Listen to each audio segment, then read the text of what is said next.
Welcome to another very special series of Inside the Room with Ed Balls and George Osborne. Yeah, we're excited to be back with another Inside the Room where we invite some of the biggest characters in British politics in recent years to take us behind the scenes of the moments that have really mattered in our recent history. Last time we went back to 2014 with former First Minister of Scotland Nicola Sturgeon to uncover what was really going on in the Yes campaign during that Scottish independence referendum. And today we're going to do something different. We're going to take a look at what it's like to be a new Prime Minister, because, of course, Britain has got itself a new Prime Minister this year, who's now nearly 6 months into the job. So we thought, who do we know who can give us an insight into the challenges of what it's like in those first hectic months in Downing Street? And so we're delighted to be joined by David Cameron, former Prime Minister, to be with us today. Great to be with you. I'm glad to be inside the room. And we're going to plunge you straight back inside the room, May 2010. And the exit poll is predicting a hung parliament with David Cameron, the leader of the single largest party. With the outcome of the general election, we find ourselves in a position unknown to this generation of political leaders. Whichever party gets the most votes and the most seats, if not an absolute majority, has the first right to seek to govern, either on its own or by reaching out to other parties. As the day moved on, the corridors of Westminster rang with the rumours that a deal was close. Her Majesty the Queen has asked me to form a new government, and I have accepted. That Prime Minister Cameron, walking there with Deputy Prime Minister Clegg... Nick and I wanted to put aside party differences and work together in the national interest. We were rivals, and now we're colleagues. Prime Minister, do you now regret when once asked what your favourite joke was, you replied, Nick Clegg? And Deputy Prime Minister, what do you think of that? We're all going to have. I'm afraid I did once. Even the Queen hasn't reigned over a coalition government before. My government's legislative programme will be based upon the principles of freedom, fairness and responsibility. Questions to the Prime Minister. Mr. Speaker, I'm sure the whole House will wish to join me in paying tribute to the soldiers who've died in Afghanistan in the last week. After the disappointment of the exit poll, denying you a majority, and then the coalition talks, you finally, on the 11th of May, you get into Downing Street. How are you feeling that day? Well, sort of relief in some ways, because it was a very strange few days after the election where you just didn't quite know what was going to happen. I remember 1 minute going back to the office and saying to everybody, right, I think the deal's going to be done. I think we're going to be moving into government. And then it seemed to go the other way. And I remember saying, no, put the pictures back on the walls. We'll be staying here. So it was very uncertain. And then it happened very quickly. The last minute, we were still negotiating the coalition. And suddenly Gordon Brown appeared on the steps of Number 10 and was resigning. And suddenly I had to ring Samantha and said, get a frock on. We're going to the palace right now. He was telling the palace, I'm going. And the palace were saying, no, you've got to stay. David Cameron and Nick Clegg need more time. And Gordon was saying, I'm really sorry. I'm out of time.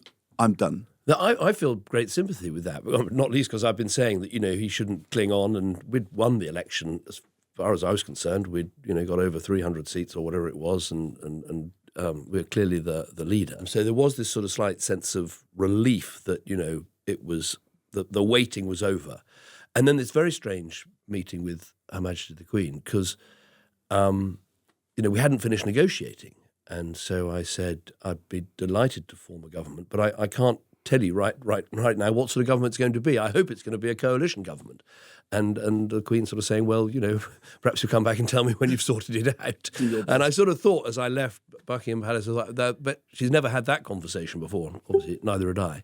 Anyway, and then we fixed the coalition relatively quickly after that. Do you ever have a sort of out-of-body experience? I sometimes had in politics when I was sort of standing outside Number 11 with my budget box. I was thinking, my God, I'm actually standing outside Number 11 with her. Did you ever, when you were meeting the Queen and, forming a government, or when you arrive in Downing Street and you stand outside the steps of Number 10 that evening giving that speech, do you ever think, my God, here I am doing this, I can't believe it?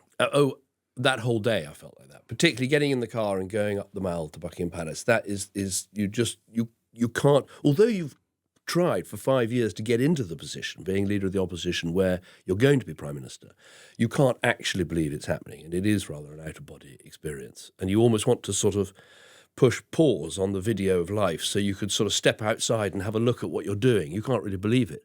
But then as soon as you start thinking like that, you think, okay, I've got to go and see the Queen, I've got to say the right thing, I've got to go to Downing Street, I've got to make a speech outside number 10.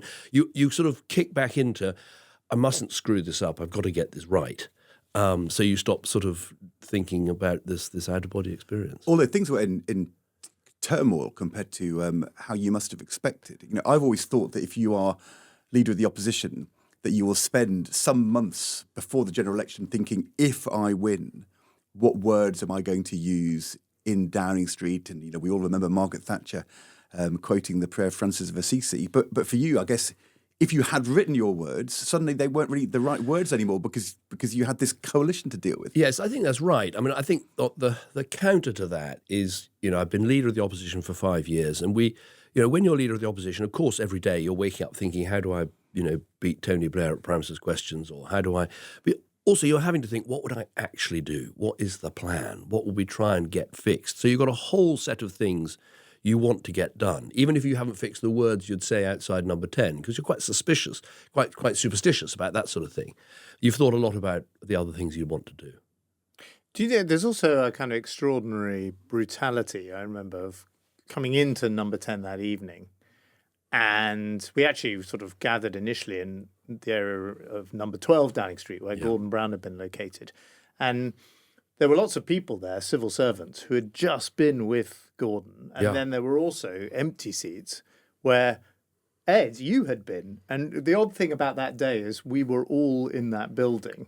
Yeah. And yet we all have such different kind of recollections of it. And because presumably for you, Ed, there's a kind of like, it's over and we need to clear out and it's the end of an era rather than the beginning of an era. No, I totally remember that. I remember the pizza boxes when we arrived, that, you know, people had obviously been ordering some food and eating it. And also as you come in and you're famously clapped in and you walk through that door and it's an amazing moment, and there's Gus O'Donnell and all the people waiting for you. But, you know, half an hour earlier, many of them would have been in tears as the previous Prime Minister left. So it is an extraordinary feeling.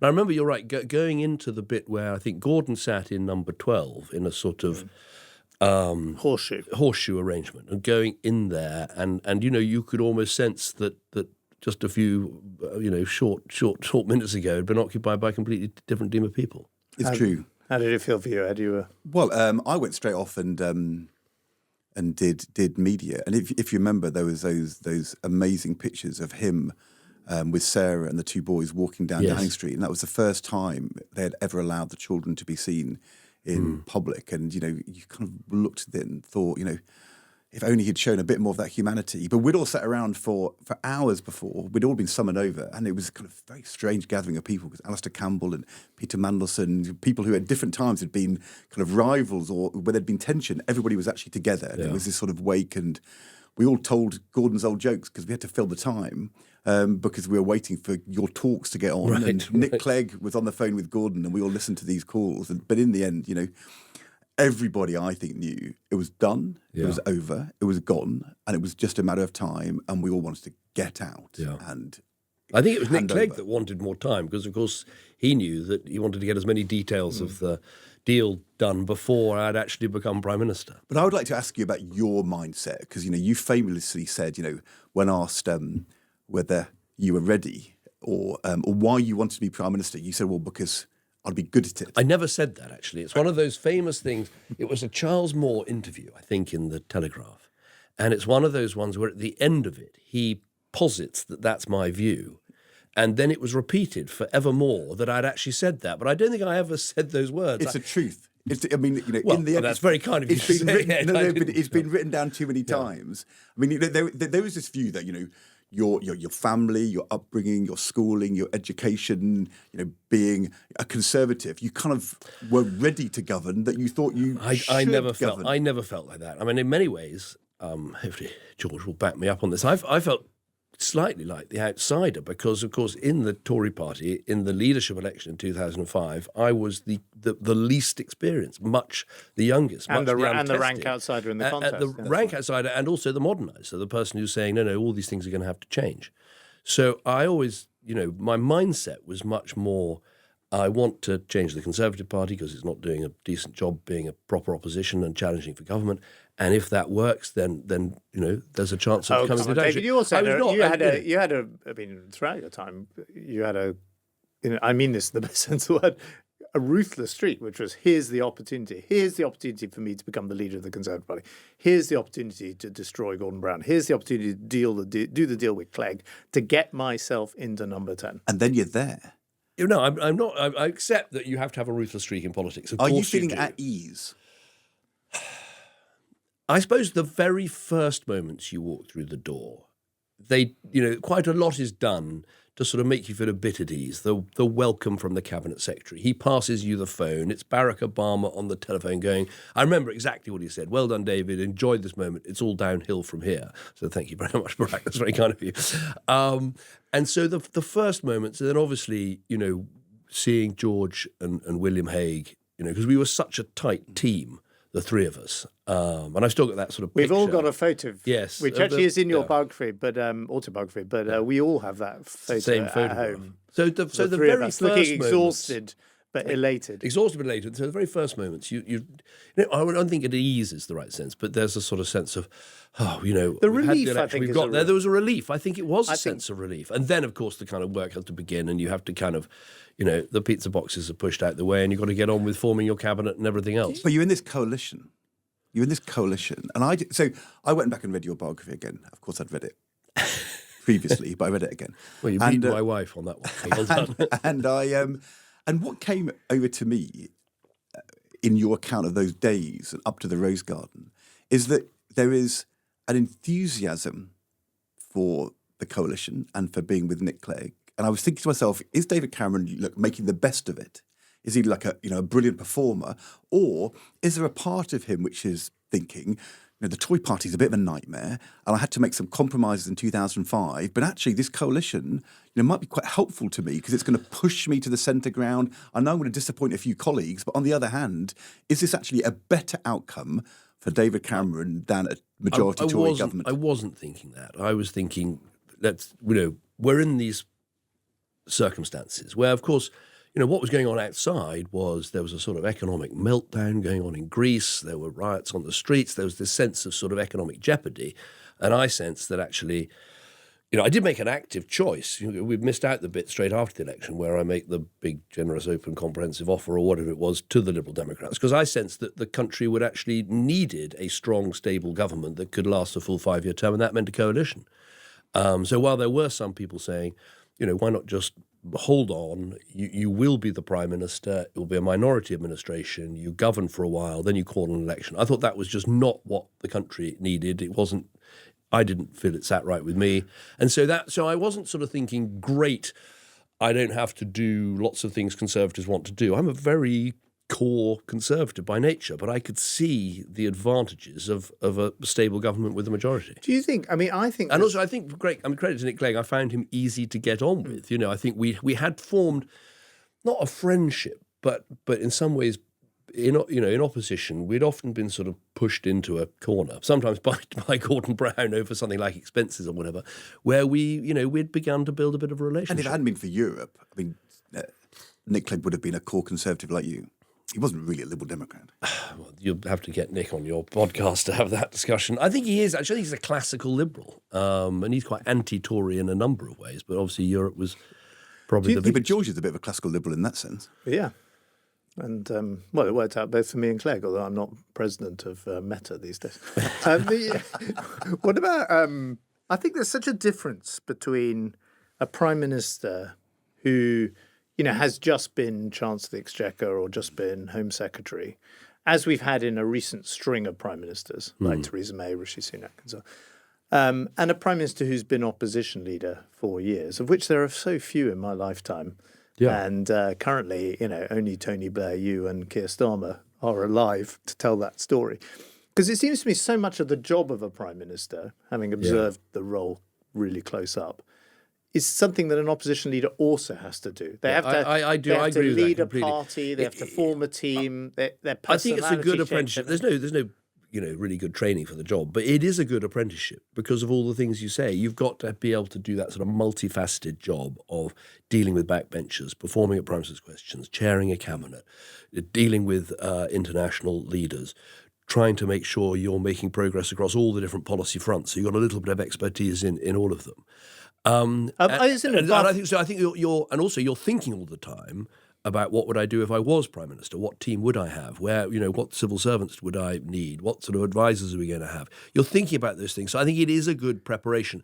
And there's also the thing about being Prime Minister is it is like you're just juggling so many things. I mean, in a day, you're going to have, you launch a charitable appeal first thing in the morning, then you've got breakfast with 20 business leaders, then you've got to chair cabinet, then you're going to the House of Commons, then you're going to have a meeting of the National Security Council, then you're going to meet a mother who's lost a son in Afghanistan. Then, so you're so many parts to your day, and you've got to, you've got to be good at that, and you've also got to not find it frustrating. I think some Prime Ministers who were brilliant at aspects of the job just found that multifaceted part of it. It got in the way, whereas you actually have to embrace that that's what it is. Can we end this section with our medley, which ended with Prime Minister's questions? And you famously had given Gordon Brown a very hard time in his first Prime Minister's questions out of the blue, asking him about Hizb-ut-Tahrir and whether they were going to be prescribed. He didn't know the answer. How were you feeling about your first PMQs? Were you worried the same was going to be done to you? I was incredibly nervous. I mean, of course, you were slightly let off the hook because you didn't have, a Labour leader who was there permanently. Labour was still in crisis. Yeah, no, I was incredibly nervous. I mean, I think Blair writes about this in his book. It doesn't matter how long you do this thing for, and I did 5 years in opposition, 6 years in government. You're still nervous at the last Prime Minister's questions as you are at the first, because it's that atmosphere in that place, and the you can just one verbal slip and it's disastrous, and one good line and it's triumph. The line between the two is incredibly thin. Plus the fact you got Ed Bull sitting opposite you shouting at you, which I was always very bad at. I can't tune things out. And so I've watched other people do it. It's much better than me. They just focus on the question. I always found the noises off. I was always saying to you, just ignore him. Ignore him. Ignore him. But I remember Dennis Skinner as well used to shout unbelievable stuff at me.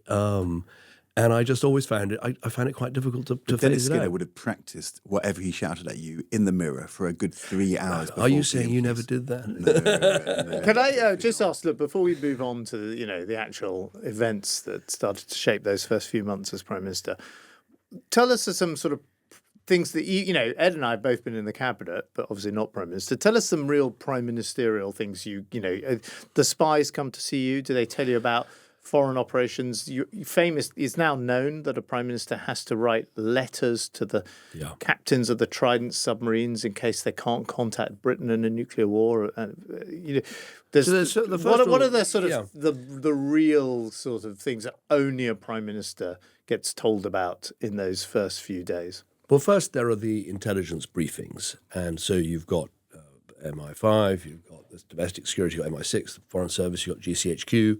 You're going to be briefed by all of those. And also you've got a national security advisor who sort of synthesises all that. You're not responsible directly for any of them. Actually, being Foreign Secretary was interesting because one of the first meetings you have as Foreign Secretary is, the head of MI6 coming to see you about all the most sensitive things that are being done at any one time, because you are, effectively the responsible minister.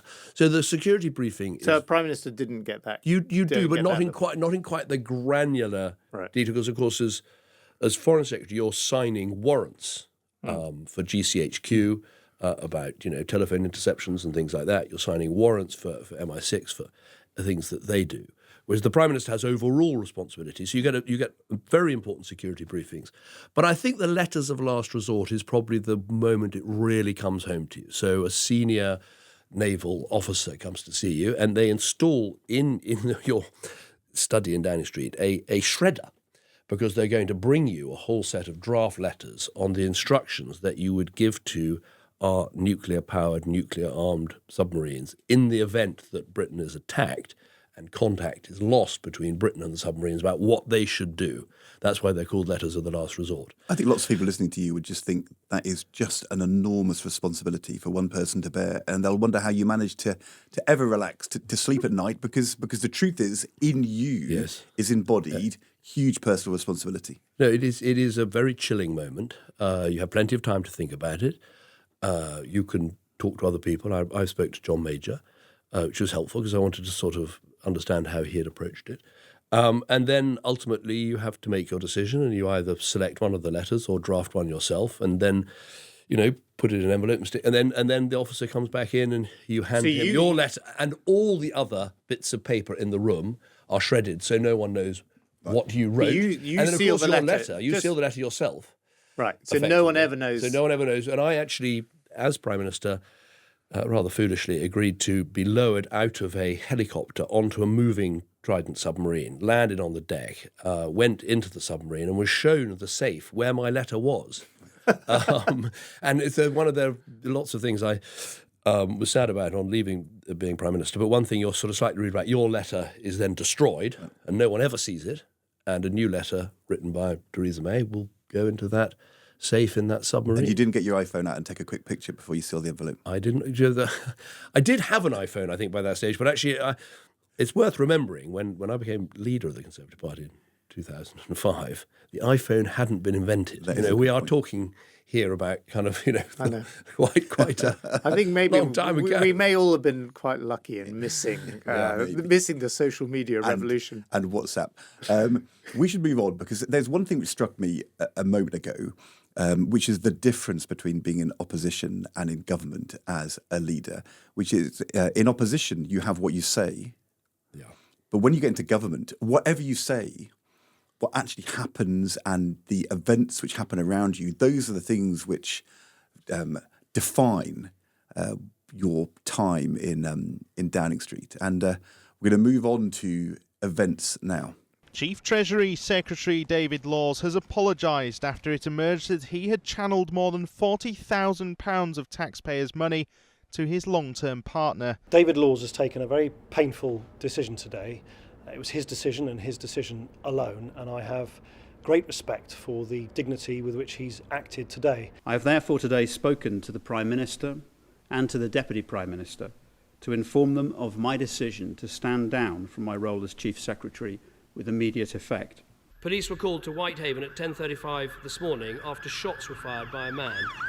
Lone gunman Derek Bird on a shooting rampage, killing 12 people and injuring many more. Our thoughts should be with all those caught up in these tragic events, especially the families and the friends of those killed or injured. What did happen on Bloody Sunday, the day British soldiers killed 13 Catholic demonstrators nearly 4 decades ago? The conclusions of this report are absolutely clear.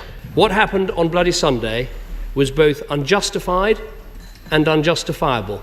This is a day of huge moment and deep emotion in Derry.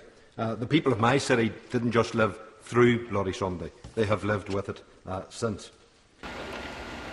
A scene most wish to avoid, a second night of rioting in Northern Ireland. Police officers under attack and masked protesters hurling bricks and petrol bombs. In response, police fired baton rounds and deployed water cannons in an attempt to control nationalist rioters in the Ardoyne area in the north of the city. The latest new addition to the Cameron family's been welcomed to Downing Street. 10-day-old Florence Rose Ndelion has taken her first photo call with the Prime Minister and his wife Samantha. Right, so we've got a whole set of clips. And by the way, we could have picked any number of others. Events, dear boy. Events. And, that's everything from, there was the first scandal, if you like, that you had to deal with as Prime Minister, which is the resignation of David Laws, who was the Liberal Democrat Chief Secretary to the Treasury. There's the shooting in Cumbria and sort of having to deal with something obviously totally beyond your control that you're responsible for as Prime Minister. There's the Bloody Sunday report commissioned years earlier by Tony Blair, about events that happened when you were a tiny child yourself, and you're having to publish a report and speak to that sensitive issue. There are riots in Northern Ireland. There's the issues around your own personal affairs in terms of having a personal photographer. Not suits or glasses. Not suits or glasses or whatever. But a photographer. Although David and I did go to a Taylor Swift concert earlier this year. Right. And you have discussed this before this podcast. and then, of course, the birth of your daughter, which you were very much responsible for. But, as I say, we could have picked lots of others. I think what we're trying to capture is the sort of rush of random events. We're going to come on and talk about budgets and no, I think it's white absolutely papers crucial to understand the job that, they're just no 2 days the same, and things hit you. These events just can hit you very hard and throw you completely off. You wake up and think, right, today's the day we're going to talk about our education reforms. I've got really important, all the head teachers coming in, and then suddenly everything is blown away. I remember there was one day where we had 3 different sets of COBRA meetings, the Cabinet Office sort of emergency process. So we had on 3 different subjects all at the same time. One was a shooting, one was a bomb threat, one was a public health threat. And you have to get used to your day being completely upended. And as I said about the job, you have to sort of embrace all these differences. I mean, it seems to me much more so than a Chancellor of the Exchequer or an Education Secretary, the jobs we did, or at least in normal times for those jobs, where you're basically kind of in charge of your year and kind of in charge of your diary. A Prime Minister is not really in charge of their diary. So how do you make that sort of judgment call each day? I'm going to drop this education speech because I have to deal with these Cumbrian killings. Or I'm not going to drop the education speech because I don't want to be blown around by events. I mean, that seems to me that sort of, I would say one of the most sort of central parts of the Prime Minister's job, working out how to spend their time. I found two things. One is you have to spend an enormous amount of time looking at your forward diary and thinking, is that manageable? Have I got the right set of things in there? You've got to think a lot about that. You time do that management. yourself? And I used to sit down with my diary secretary and just spend a lot of time just thinking, how's that all going to work? Can I make it work? Because the thing about being Prime Minister, I like being a chairman of a company or a chief executive, you chair every meeting you're in. You never go to a meeting where you're not the chairman. So you have to be incredibly well briefed. You've got to have everything under control. And the other thing is, you're going to have off days. Not all Prime Ministers have been incredibly well briefed for all of their meetings. I wasn't going to make that point. But also, you can't be bad. You can have an off day, but you can't be bad at any of the things you do. You've got to be at least adequate or hopefully good at everything you do. So you have to. That's why I used to get out of bed very early in the morning to just really try and grip the day as it's planned, and then get ready for the whole thing to change. But you can't the way be on top of it, all of it, though. I mean, you can't be as Prime Minister. There's so many things, and I wonder this. If you look at, say, Gordon Brown, former Chancellor, becomes Prime Minister. Theresa May, former Home Secretary, becomes Prime Minister. They were used to being on top of every detail of what was happening in their department. Yeah. And when you move to being the Prime Minister, I mean, that's just impossible. And I wonder whether actually it was easier for you or Tony Blair, because you'd never done a departmental job, it was easier for you not to feel destabilised by not knowing everything. I think you'd had that practice of, when you're chairing the shadow cabinet, obviously it's completely different, but at least you're having to think the basic outlines of your health policy, your education policy, your economic policy. You get good, I think, at trying to see the big picture. And I think sometimes, that's as Prime Minister, you've got to keep thinking the big picture, because if you dive too deeply into a subject, you're gonna get lost. Gordon Brown always wanted to know the answer to every question for PMQs briefings. Were you like that? I was pretty annoying in that I would sort of drive the staff very hard because you didn't want to get caught out. But you have to develop some ways of when you don't know the answer to the question. Well, once or twice you can say, I don't know, I'll get back to you. But you can't do that in answer to every question. But you have to develop some other ways of taking it to the bigger picture. I mean, you're helped in, it seems to me, 3 respects. So first of all, you make a decision to stick with the civil servants that Gordon Brown has. Yeah. So Jeremy Hayward is the number 10 permanent secretary. James Bowler, who's now runs the Treasury, but he was then the principal private secretary and had been to Gordon Brown. And Gus O'Donnell, the cabinet secretary. So you don't really change any of those posts early on. So you've got a consistency with the civil service team, and other prime ministers have cleared out the civil service team quite quickly. Second, you've got a very loyal team that's sort of been around you in opposition that you have built up. People like Ed Llewellyn, Kate Fool, Gabby Burton. I mean, by the way, I'm going to miss people out, but there's a whole set of people who are very loyal to you and essentially stay with you. And a lot of them have been with me since 2005. So we'd worked together for 5 years. And I think you can't Ed Llewellyn played a pivotal role at sort of docking in with the civil service in a very effective way. I think the other thing we did, which is kind of very simple, but we kept it for the whole 6 years. In fact, we kept it for 11 years, is every morning started with a morning meeting, 8:15, 8:30 or so, where you try, because what you're trying to do is clear out the sort of PR problems of the day to get on with the serious things. And then we meet again. I thought you could have stuck with that. We stuck with it all the way through, and a 4 o'clock meeting, because you've got to check all those things we said needed to be fixed at 8:30. Because what you're trying, I mean, if you take a step back, what you're trying to do is get rid of the PR problems, the resignation scandal, the problem in Parliament. So the more you can clear out the short-term stuff, which you've got to do, you can't ignore it, then you've got some prospect of actually thinking, right, what were we trying to achieve this week, this month, this year? But you you allowed your Chancellor, me, to chair that meeting of your number 10 advisors. I mean, there's almost no Prime Minister who allow anyone to do that. And it's not just, this is not particularly about me personally, but you also had William Hague, you had Oliver Letwin, you had some people in the cabinet who were fiercely loyal to you in powerful positions. And who also could sweat the small stuff. I mean, Oliver was brilliant at work. You need people who are all over the detail so that you can concentrate on the big picture. I would, but you in as much as we had some success, I would say, one, we had an absolute partnership between you, George, and me. I always say it wasn't just a premiership, it was a partnership. I don't think other Prime Ministers do say that about their Chancellor. We work together hand in glove. And I think that's incredibly important, because the forces in British government that create silos and arguments between the departments, I mean, it's classic. It's just like, Henry VIII. I mean, everyone builds up a silo and a court around them, and you've got to break that down. He's actually quite well known for having 6 wives and for beheading some of them. No, you know what I mean? There's a pressure. Such an interesting analogy. Well, I suppose because I've been watching part 3 of Wolf Hall, The Mirror and the Light, on BBC One. But that's why we... Was George your Cromwell?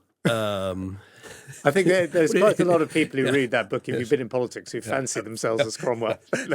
No comment. But I think that partnership was incredibly important. And then having a very strong cabinet office, Francis Maude and Oliver Letwin, who were really trying to sort of drive the agenda that we set, made a big difference. I am tempted to kind of start talking about the George relationship or the team, but we'll come back to that as...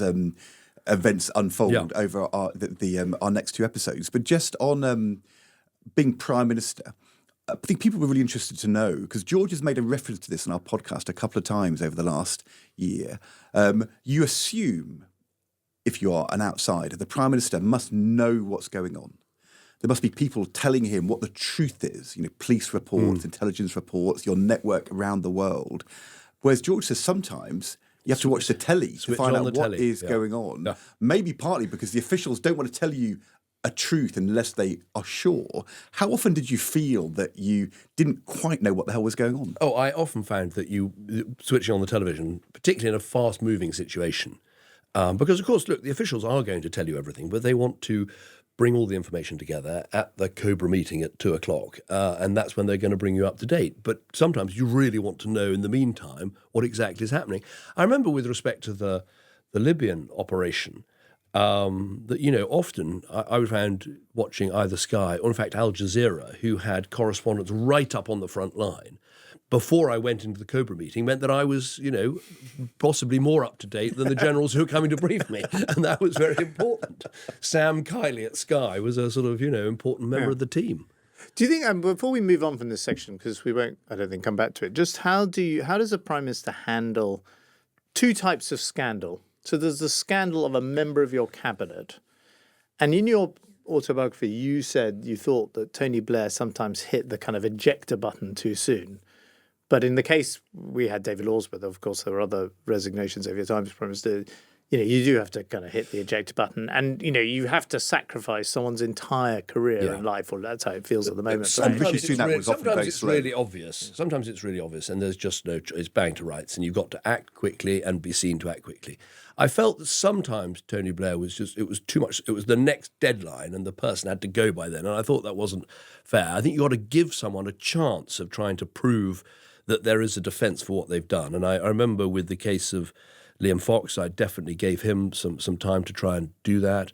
With Maria Miller, I think actually with David Laws, the very first resignation we had, there was an attempt to look at the question about, because he, I think it was to do with, was he behaving in a different way because he was living with his male partner? And so was there a defence? And so we gave him some time. And I remember Andy Coulson and our team hitting the phones trying to help David Laws. So Conservative spads, as it were kicking in to try and save the minister, but it didn't work. But we definitely gave him some time. And what happens when it affects you personally? Like, I mean, I know it's unbelievably annoying, the personal photographer. By the way, lovely guy called Andy.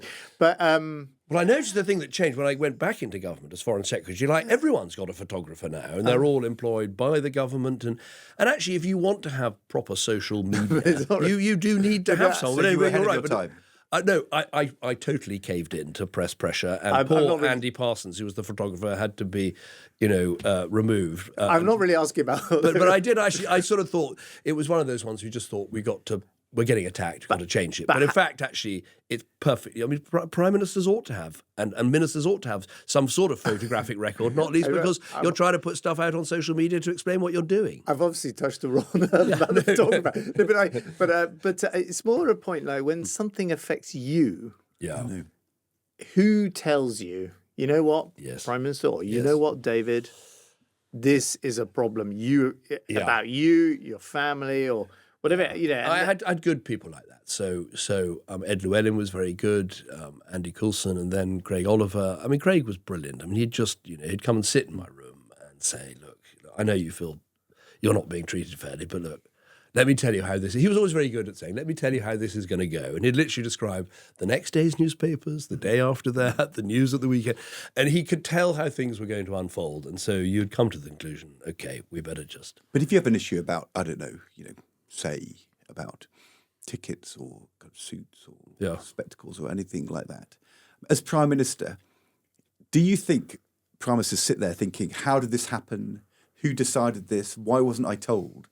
Or fundamentally, do you think Prime Ministers tend to be on top of what's going on in those kind of personal arrangements, and blaming other people is a bit of a cop-out? There's no... Look, ultimately, I mean, I hope people who work for me would back me up. I was pretty good when getting bad news, and I didn't tend to sort of throw my toys out the pram. I just said, OK, we've got to sort this out. And I think with those sorts of things, they could be very hurtful because you take them rather personally. But ultimately, you've got to go, oh, come on. You're Prime Minister. You're incredibly fortunate to be doing this job you love. You just sort it. And also, I was very lucky. Andrew Feldman was excellent at, trying to make sure that all those sort of funding and financing and arrangements were right. And, so hopefully you don't get into too many of these scrapes. But if you do, you got to be pretty brutal at getting out of them. So on that note of brutality, we are going to pause on this journey through your first 6 months of your premiership. When we return for episode 2, your Chancellor of the Exchequer, someone I have a lot of time for, is gearing up to deliver the first Conservative budget in 14 years. And that's where we're going to pick up next time.